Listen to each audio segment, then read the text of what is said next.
తెలుగుదేశం వాళ్ళు చంపుకోవటం, ఇంకా ప్రతిసారి వైఎస్ఆర్సీపీ వాళ్ళ మీద అటాకులు జరుగుతా ఉంటే ఇది కామన్ అనుకోండి, ఎందుకంటే వాళ్ళు అధికారంలో ఉన్నారు కాబట్టి.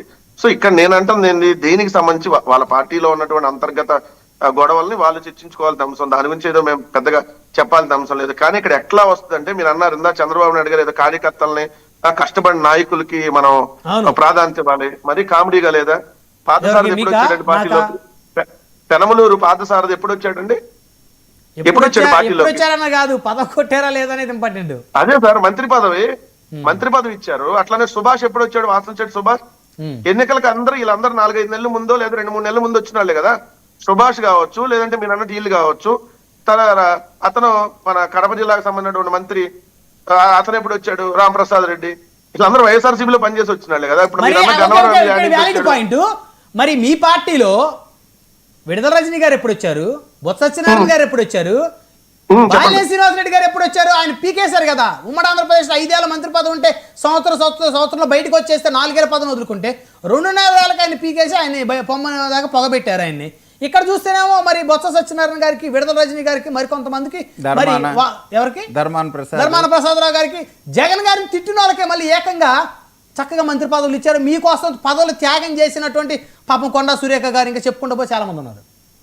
2014 నుంచి 19 దాకా మేము అపోజిషన్ లో ఉన్నాం. మేము అపోజిషన్ లో ఉన్నప్పుడు వచ్చారు ఎవరో ధర్మాన గాని, బొత్స గారు గాని, ధర్మాన ప్రసాదరావు గారు గాని. వాళ్ళు ఎప్పుడు వచ్చారు? మేము అపోజిషన్ లో ఉన్నప్పుడు వచ్చారు, మేము అధికారంలో ఉన్నప్పుడు రాలా. లేదా ఎన్నికలకు 1 నెల ముందే బొత్స సత్యనారాయణ గారు రాలా, ధర్మాన గారు ఎన్నికలకు 1 నెల ముందే రాలా.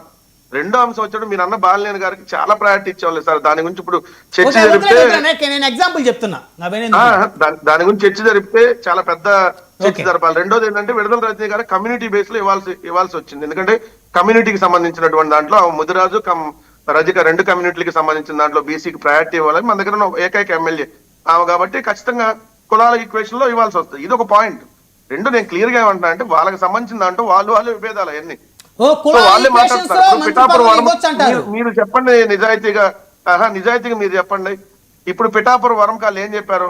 ఎమ్మెల్సీ ఇస్తామని చెప్పారా లేదా? ఫస్ట్ ఎమ్మెల్సీ ఆయనకే ఇస్తామన్నారా లేదా? ఈ 16 నెలల్లో ఎమ్మెల్సీ కాదు కదా, కనీసం ఆయనకి ఎక్కడ ప్రయారిటీ లేదు. ఇది పాయింట్ నెంబర్ 1. రెండోది, దేవినేని ఉమ.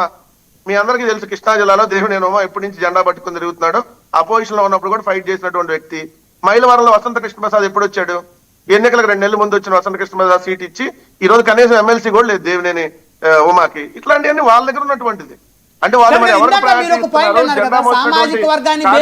నాయకుడికి ప్రయారిటీ ఇస్తున్నారా, లేదు కొత్తగా వచ్చిన ప్రయారిటీ ఇస్తున్నారా అనేది వాళ్ళే చెక్ చేస్తారు. సామాజిక వర్గాన్ని బేస్ చేసుకొని విడుదల రజనీ గారికి ఇవ్వాల్సి వచ్చింది అని మీరు అన్నారు కదా.